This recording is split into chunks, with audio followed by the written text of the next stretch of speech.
தலைவர் பிரபாகரன் அவர்கள் இரவு நேரம் வந்து என்ன நடை, என்ன வீரம், என்ன உணர்வு,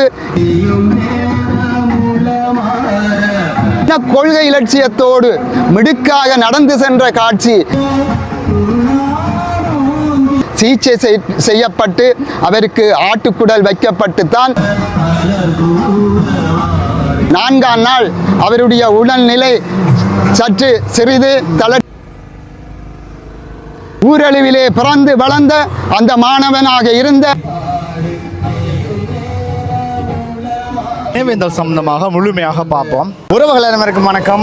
நான் உங்கள் ராஜு. நாங்கள் நிற்கிற இடம் ஜாழ் மாவட்டத்தின் நல்லூர் பகுதியில் தான் நிற்கிறோம். இன்றைய தினம் எங்களுடைய தியாக திலீபன் அவர்களுடைய 38ஆம் ஆண்டு நினைவேந்த நிகழ்வில் கலந்து கொள்வதற்காக தான் வந்தோம். அவரை பற்றி நான் சுருக்கமாக சொல்கிறேன். என்ன காரணம்னா, எங்களுடைய அரசியல் ஆய்வாளர் ஈழத்தமிழ்மணி அவர்கள் ஐயா அவர்கள் அவருடைய, அதாவது எங்களுடைய திலீபன் அவர்களுடைய வரலாறுகளையும் அந்த உண்ணாவிரத போராட்டத்தில் நடந்த நிறைய விடயங்களை அவர் அழகாக இந்த காணொலியில் தந்திருப்பார். நீங்கள் முழுமையாக பாருங்கள். அவரோட எங்களுடைய தலைவர் கலந்து கொண்ட விடயங்களாக இருக்கலாம், அவருடைய உண்ணாவிரதத்தில் இடம்பெற்ற நிறைய விடயங்களை எங்களோட கலந்துரையாடிப்பார். அதோட இன்னொரு விஷயம் நான் சுருக்கமாக சொல்லணும்னா, 1987ஆம் ஆண்டு 9ஆம் மாதம் 15ஆம் தேதி இவருடைய இந்த உண்ணாவிரத போராட்டம் எந்த ஒரு நீராகாரமும் இல்லாமல் ஆரம்பிக்கப்பட்டு 12 நாட்களாக அந்த போராட்டம் தொடர்ந்து அவருடைய ஈகை சாவு இடம்பெற்றது தான். அப்படி அந்த விடயங்களை கதைக்கும் போதே என் கையெல்லாம் புல்லரிக்குது. இப்படி நிறைய விஷயங்கள் இந்த நினைவேந்தலில் என்னென்ன இடம்பெறுது, இந்த அவருடைய வரலாறுகள் சம்பந்தமாக முழுமையாக பார்க்கலாம். வாங்க காணொலிகளை போகலாம்.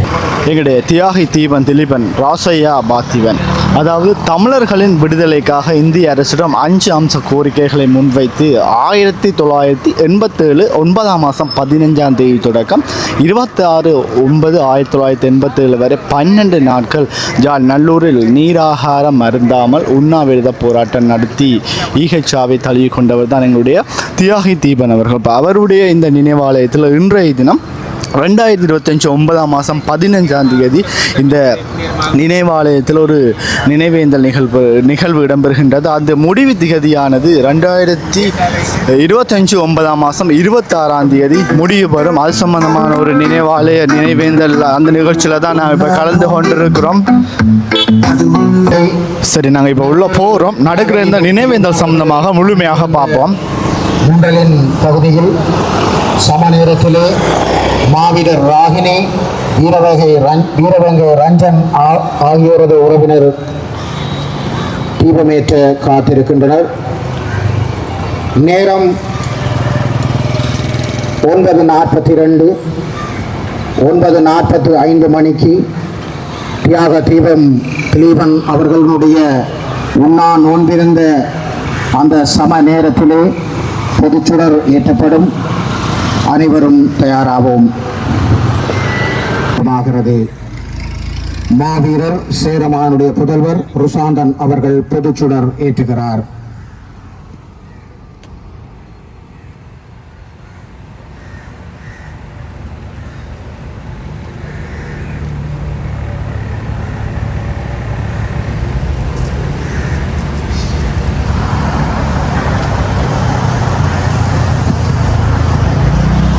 தீபம் திலீபன் அவர்களின் நினைவாகவும் தமிழ் தேசிய போராட்டத்திலே தங்களை ஆகுதியாக்கிய மாவீர செல்வங்களுக்காகவும் இனப்படுகொலையின்பால் கொல்லப்பட்ட தமிழ் தேசிய உணர்வாளர்கள், பற்றாளர்கள், தமிழ் தேசிய மக்கள் அனைவருக்குமாக அகவணக்கம் செலுத்துவோம்.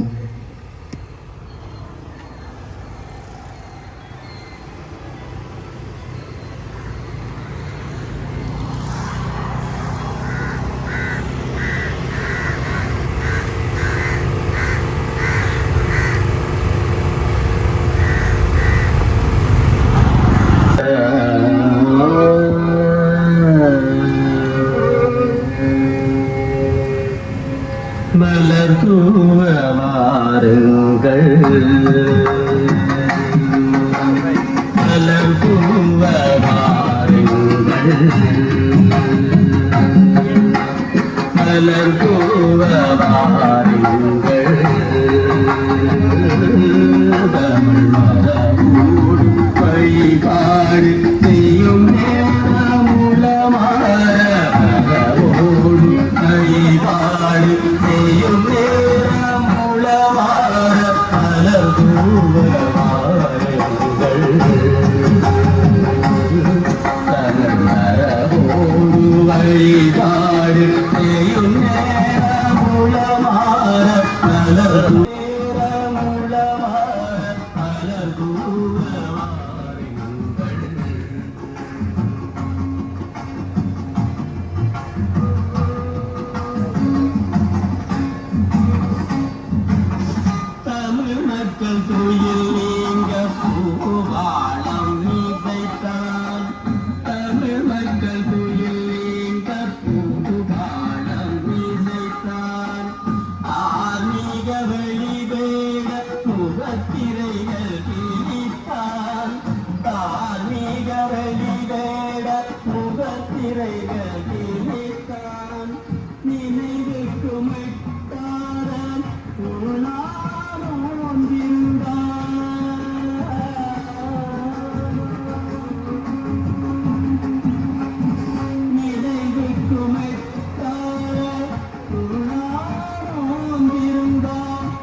வணக்கம்.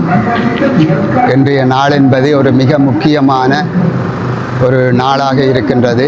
செப்டம்பர் மாதம் என்று சொன்னால் தமிழர்கள் மத்தியிலே கிரிசாந்தி படுகொலையும் அடுத்து தியாகி திலீபனுடைய நினைவேந்தல் நிகழ்வு நாளும் உலகத்திலே வாழுகின்ற தமிழர்கள் அனைவரும் ஒன்று திரண்டு அனுஷ்டிக்கின்ற நினைவு கூறுகின்ற இந்த 2 தினங்களும் ஒரு தமிழர்களுக்கு மிக முக்கியமான நாள்.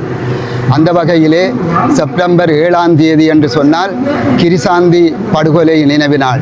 இன்று அந்த படுகொலையை நாங்கள் ஒரு கணம் நினைத்து பார்ப்போமாக இருந்தால் அது நீண்ட 29 ஆண்டுகளுக்கு பிறகு இன்று உலகம் முழுவதிலும் அந்த செய்தியானது இன்று பேசுபொருளாக மாறியிருக்கின்றது.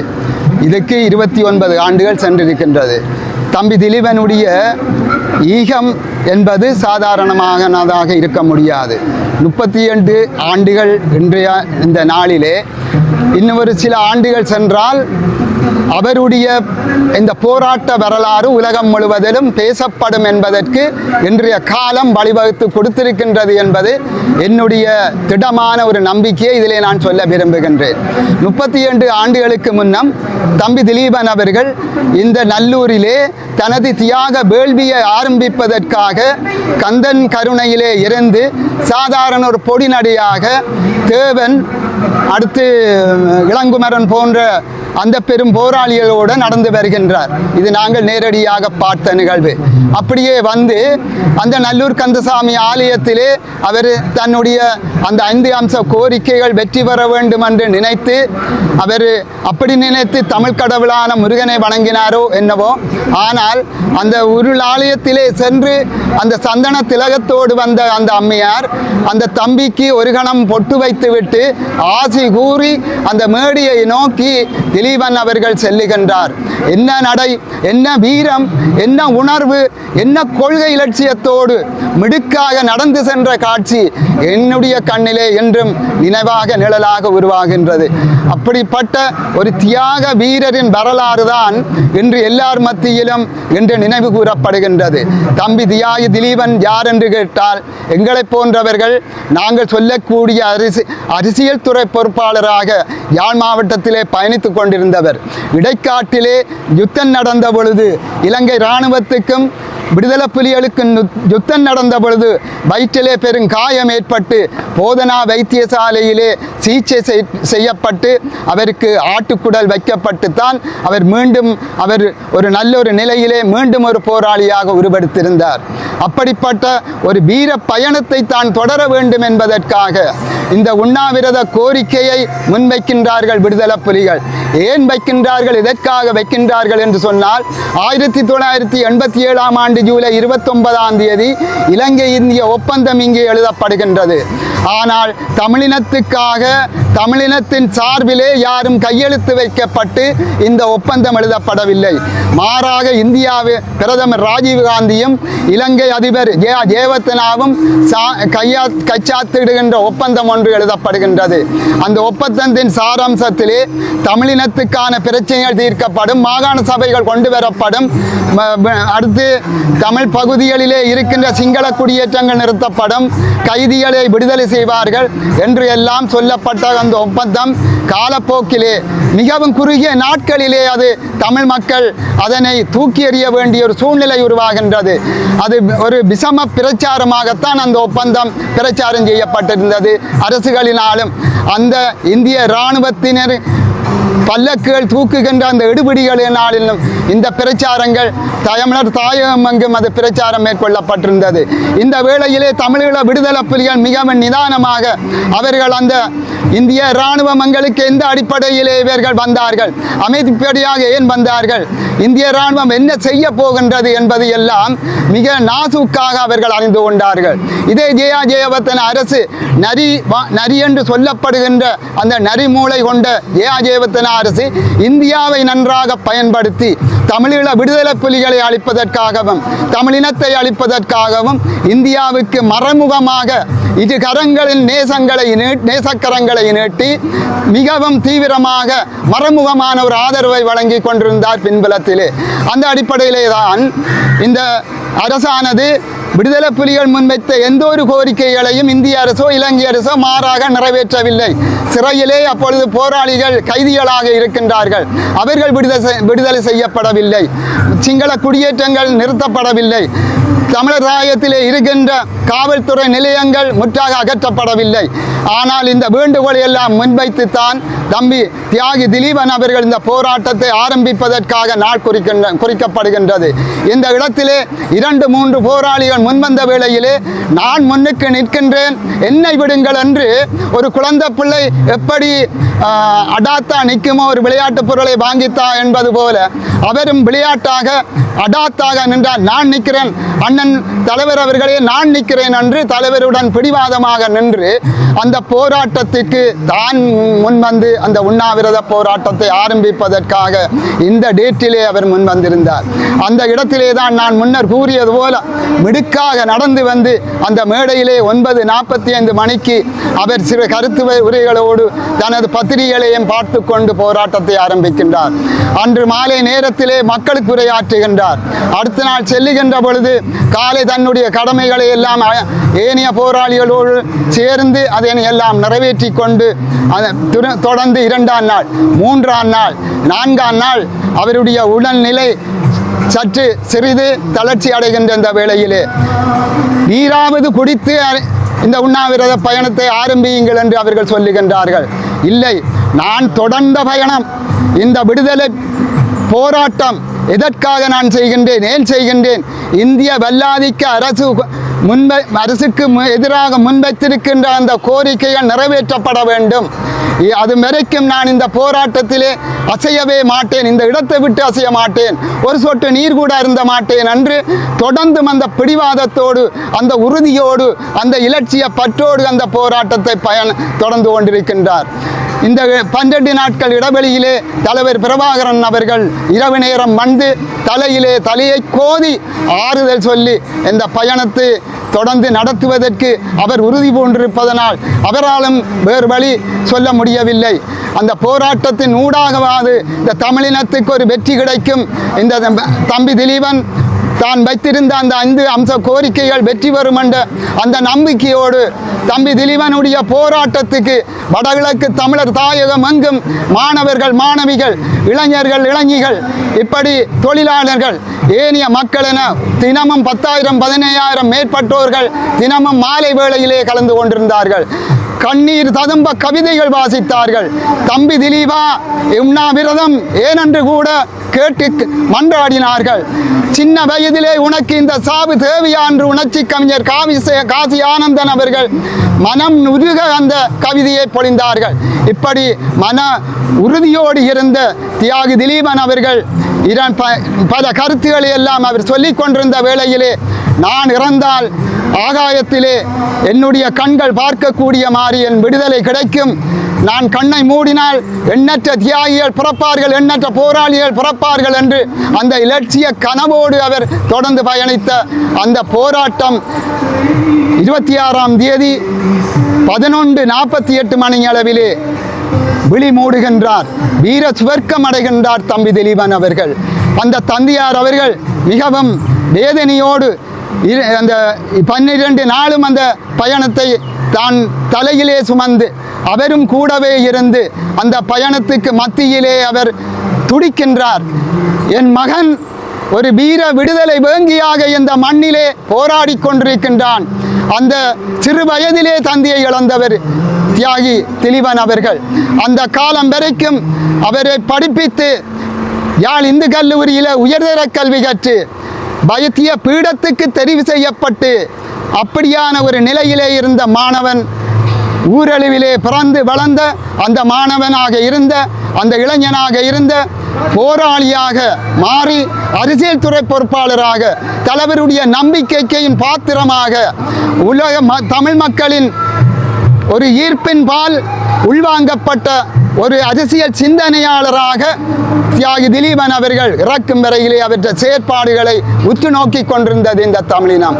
இந்த மக்களின் விடுதலை பயணத்திலே, இந்த உண்ணாவிரத போராட்டத்திலே எந்த மகாத்மா காந்தி விடுதலைக்காக இந்தியாவை நேசித்து வெள்ளைக்காரர்களை எல்லாம் எதிர்த்து போராடிய அதற்கும் மேலாக 40 நாள் உண்ணாவிரதம் இருந்த அந்த மகாத்மா காந்தியின் செயலுக்கு அப்பாலே, அவருடைய தியாகத்துக்கு அப்பாலே ஒரு மேன்மையான ஒரு உயர்வான தியாகத்தை இந்த தியாகி திலீபன் அவர்கள் அடைந்திருக்கின்றார்கள் என்று சொன்னால் அவர் ஒரு சொட்டு நீரும் அருந்தாது உணவருந்தாது அவர் தன்னுடைய பயணத்திலே உறுதியாக நிலை கொண்டிருந்ததுதான் அவருடைய வாழ்க்கை வரலாற்றின் மிக உயர்வான ஒரு மகோன்னதமான உன்னதமான ஒரு லட்சியம்.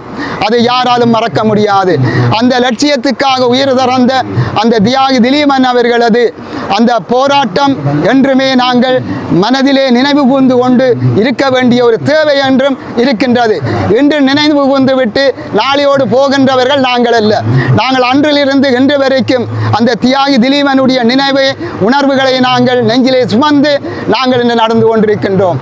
இந்த இந்திய அரசாங்கமானது தியாகி திலீபனுடைய போராட்டங்களை நன்கு உணர்ந்திருந்தாலும் கூட, ஆனால் தியாகி திலீபனுடைய போராட்டத்தை நசுக்குவதற்கும் விடுதலை புலிகளுடைய பேச்சுவார்த்தையை முற்றுமுழுதாக தூக்கி எறிவதற்கும் அப்போது இருந்த இந்திய அரசும் இந்திய இராணுவ அமைதிப்படையின் கேர்னல்மார்களும் அப்போது இருந்தவர் பேரை மறந்து போன இந்திய தூதுவர் மிகவும் நயவஞ்சகமாக இந்த போராட்டத்தை ஆரம்பித்த பொழுது விடுதலை புலிகளின் கொள்கைகளை அவர் நயவஞ்சகமாகவே அதை பார்த்தார்.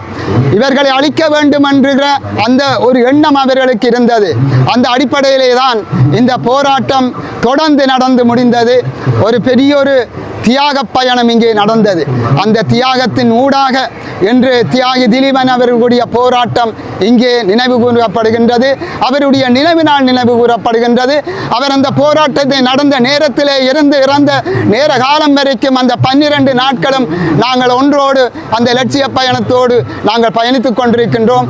மேலும் நாங்கள் சொல்வதாக இருந்தால் தியாகி திலீபனுடைய அந்த 24 ஆண்டு கால வாழ்க்கையிலே எவ்வளவோ வரலாறுகள் இருக்கின்றன. சாதாரண ஒரு வரலாறாக தியாகி திலீபனுடைய பயணத்தை நாங்கள் விட்டு போகவில்லை.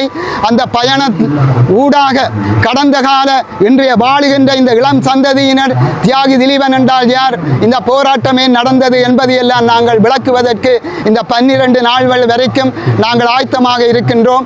எந்த மாணவர்களாக இருக்கட்டும், எந்த இளைஞர்களாக இருக்கட்டும், இந்த விடுதலை பயணம் எப்படி அமைந்தது, யார் திலீபன், இந்த வாழ்க்கை வரலாறு எப்படி இருந்தது, இந்த போராட்டம் ஏன் என்பதெல்லாம் நாங்கள் நிச்சயமாக ஒவ்வொருவருக்கும் விளக்க இருக்கின்றோம். நிச்சயமாக இவருடைய பயணம் என்ற ஒரு நாள் அந்த பயணத்தின் ஊடாக கொண்ட கொள்கையின் ஊடாக நாங்கள் பயணிப்போம், வெற்றி பெறுவோம். அந்த ஆத்மா என்பது சாதாரணமானது ஒன்றல்ல.